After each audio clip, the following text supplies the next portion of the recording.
Outlander is racing toward the finish line with its 8th and final season, and the pace is more intense than ever. After everything we witnessed in Episode 4, I am beyond excited for Episode 5. What danger is waiting for Jamie? Has the war truly begun? And what role will Claire play in the storm that's about to unfold? First, let's break down the key moments from Episode 4, and then we'll dive into what might happen next. We have to start with Jamie. By the end of Episode 4, he has officially begun preparing for war. And honestly, events seem to be escalating much faster than any of us expected. Mr. Cunningham's plans have finally come to light, and seemingly overnight, he has stepped fully into villain territory. I truly did not expect such a rapid transformation. Even more concerning, he has started gathering his own militia at Fraser's Ridge, making him a very real and immediate threat.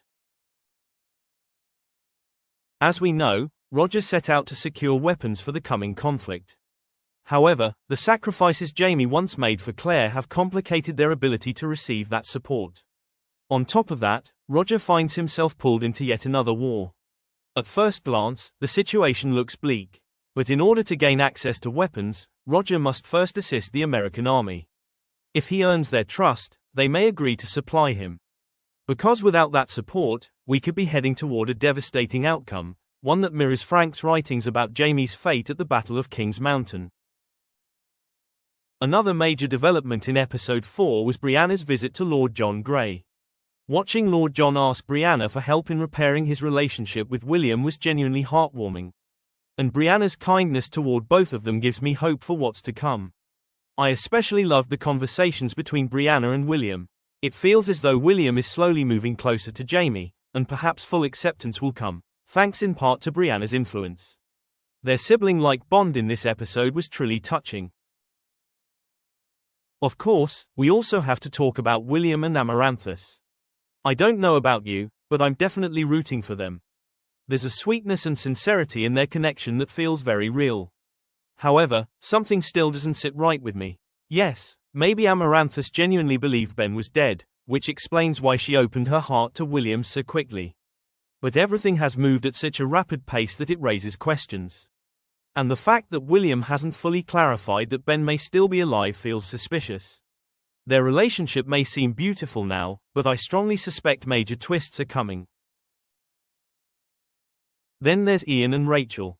Just when things seemed peaceful, their baby had been born, and they were settling into family life, troubling news arrived from the north.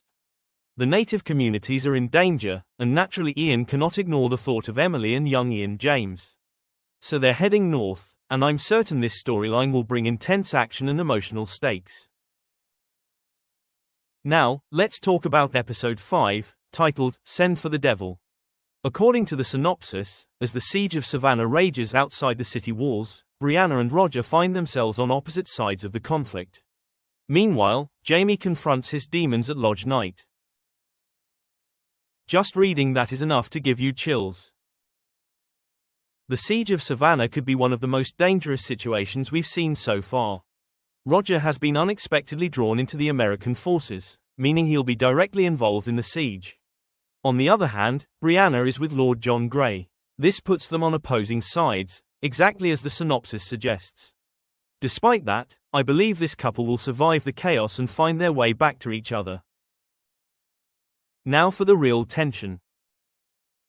As we saw in the promo, Mr. Cunningham finally makes his move against Jamie. And if that wasn't alarming enough, Mrs. Cunningham declares that Jamie deserves to be executed. Honestly, after she asked Claire for help in Episode 4 and prevented her husband from threatening her, I briefly believed she was trustworthy. But now it's clear, we cannot trust any Cunningham.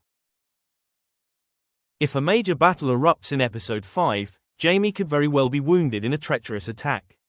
However, I think it may still be too early for a fatal blow. In Episode 3, we saw Claire develop the mysterious ability to revive someone through the blue light. And it cannot be a coincidence that this power emerged right after she learned Jamie might die in the war. If Jamie is injured, or even faces death, Claire will be there. For that reason, I don't believe we'll witness a permanent loss, at least not until the series finale. As for the romantic drama, I never expected William and Amaranthus' relationship to continue looking this perfect. Knowing that Ben is alive makes me certain a massive twist is on the horizon. I imagine William and Amaranthus growing closer, only for Ben to suddenly reappear, shattering everything. In fact, I've even started to wonder whether Amaranthus has a hidden agenda. Moving on from a husband so quickly feels suspicious. Beginning with episode 5, I think we'll start uncovering her true intentions, and perhaps learn more about Ben as well. So now I want to hear from you. What do you think will happen in episode 5? How are you feeling about this final season so far? Let's continue the discussion in the comments. And don't forget, the video on your screen right now might be the next one you won't want to miss.